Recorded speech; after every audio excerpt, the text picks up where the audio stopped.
All right, on this particular tree, we've got a lead that we stripped the brush off of that needs to come out. We've got a block set high in the tree, a lowering line going through the block, tied near the top of this long lead that we want to take out. We're going to take it out in one piece and set the thing down very slowly and quietly. The one thing we do with this winch system is quiet rigging. We take big pieces, we're able to use the mechanical advantage that the winch gives us to pull these pieces up toward a rigging point and lift them under a controlled manner and set them down nice and quietly. So with the rigging point above the winch, we're going to use this upper fair lead. If you come through that fair lead, you come straight through it, you're going to be on the right side of the drum, which automatically leads you to winding the rope clockwise, the proper direction. You always have to wind the rope clockwise. We have these warning stickers that show up all the way around the base of the drum to remind you to wind clockwise. That is absolutely critical. To get the most efficiency out of the winch, we need the most rope surface area contacting the winch drum area. So we load the winch up with as many wraps as will comfortably fit. This is a 5/8 rope. We get 4 wraps on there. And the final wrap has to come over this peeler arm. And then the peeler arm leads the rope right into this slot. This round slot that goes all the way around the top of the drum. This slot is formed by 2 spring-loaded jaws which form the self-tailing unit. So now the rope is locked off. And I'll put the handle in, hold it with one hand, push the thumb lever over, pop it in. Turning the handle clockwise, it has us in high gear, which is about a 4-to-1 gear reduction. When you turn the handle in the counterclockwise direction, and that's approximately a 13-to-1 gear reduction. And we're going to take the slack out of this rope, preload it so we can start our cut. So we're going to go in the clockwise direction in the high gear until it gets kind of tough. Just go to the counterclockwise direction, which puts us in the low gear range.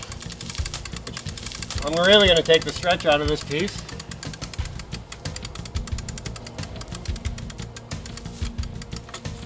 You know you've developed a lot of tension when you're able to play a note.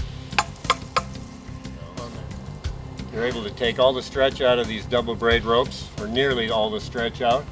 And something else to consider is when you're putting the mount on, another note to consider is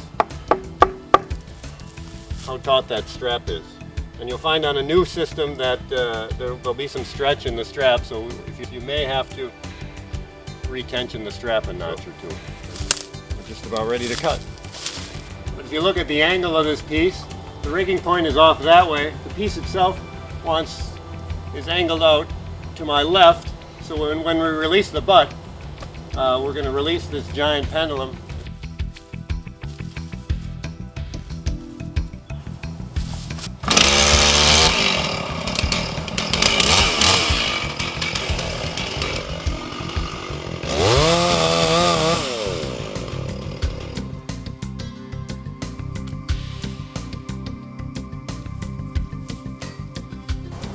Because the piece is fairly vertical, we didn't need to make a giant wide open face here.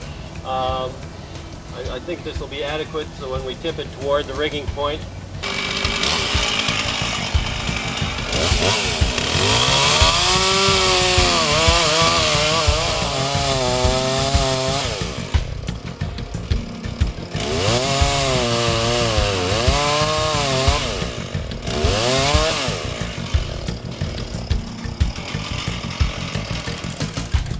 but a guy my age usually needs to revert to low gear in a big hurry.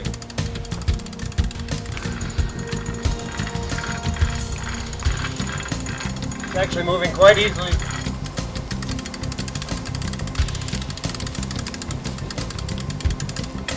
So I'm going to take a walk back here and check my hinge, see how it's doing. Yeah, it's actually opening up quite nicely. Our butt line isn't impeding the movement of the hinge. So I'll tension it a little bit more, and then I'll come back and nip away at that last little bit of hinge wood.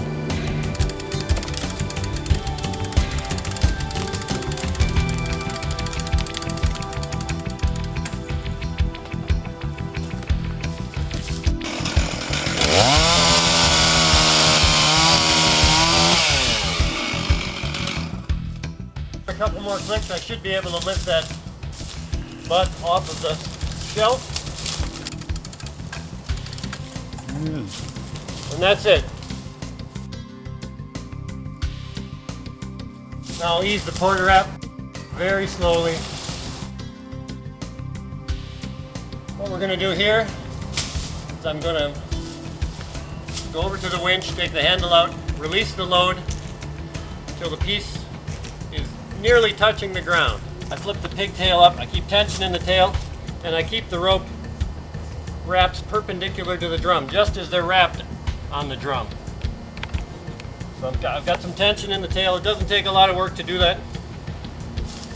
And now I put it through the pigtail so I can watch the piece. I don't have to worry about feeding the rope onto the drum. I can watch the piece. I can actually walk out here, and if I had to, I could control that butt. Grab this tag line and pull it wherever I need it to. So it's just about above the ground. I don't want to put weight on it because that'll make it hard to saw. What I'm going to do, I keep the tension on here. I take it out of the pigtail, take the wrap, put it back into the self-tailer. Now that piece is locked off. And on a crowded job site where there's guys running around, I'll take an extra wrap just so somebody doesn't kick the rope out of that pigtail, or out of that self-tailer, I'm sorry.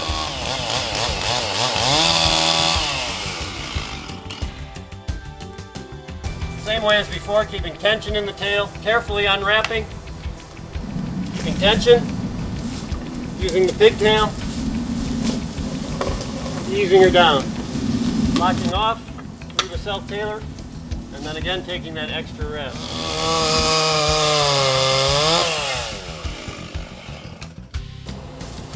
Keeping my wraps in the same line as they were as I'm unwrapping them, and always use the pigtail for lowering.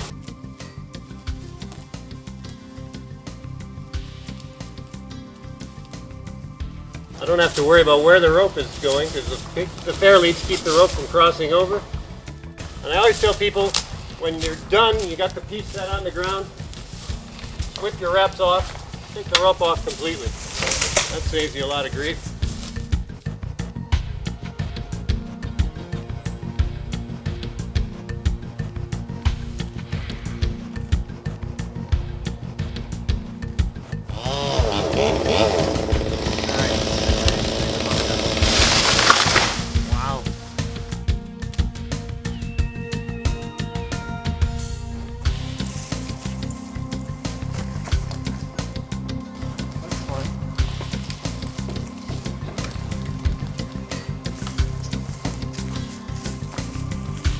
Okay, Greg, before you cut, I'm going to get a little tension on it.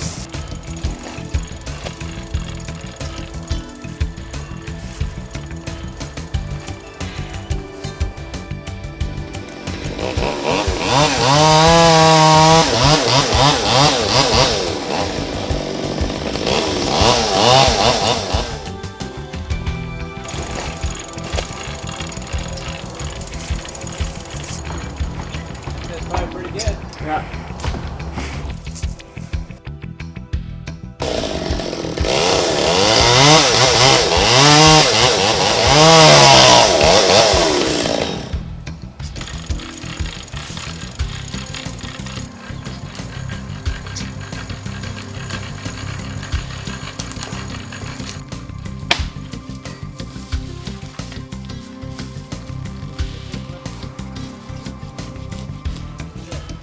Beautiful. You know what I'm thinking is you can pop off some little branches. Okay.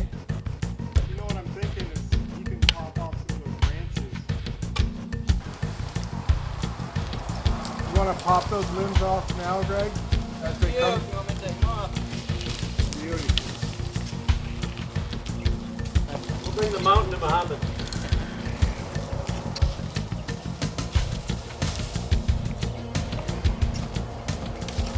We'll have to pay Rip Tompkins a royalty on that.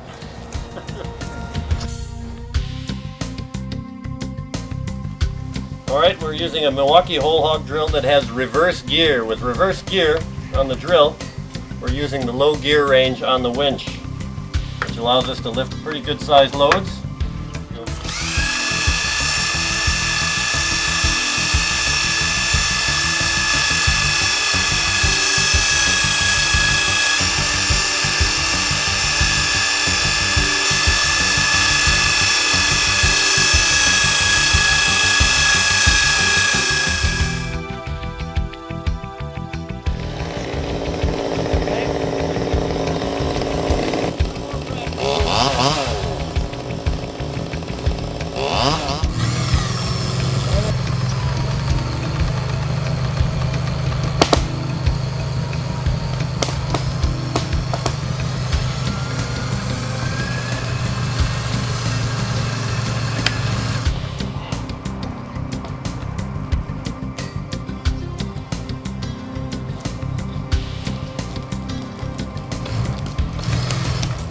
it.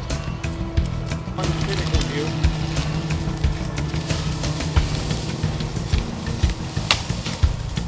Go ahead.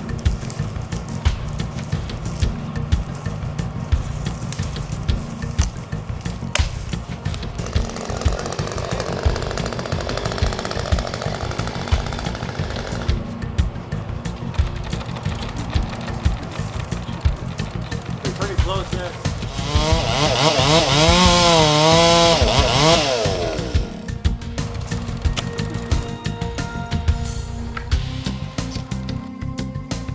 It will go nice and easy.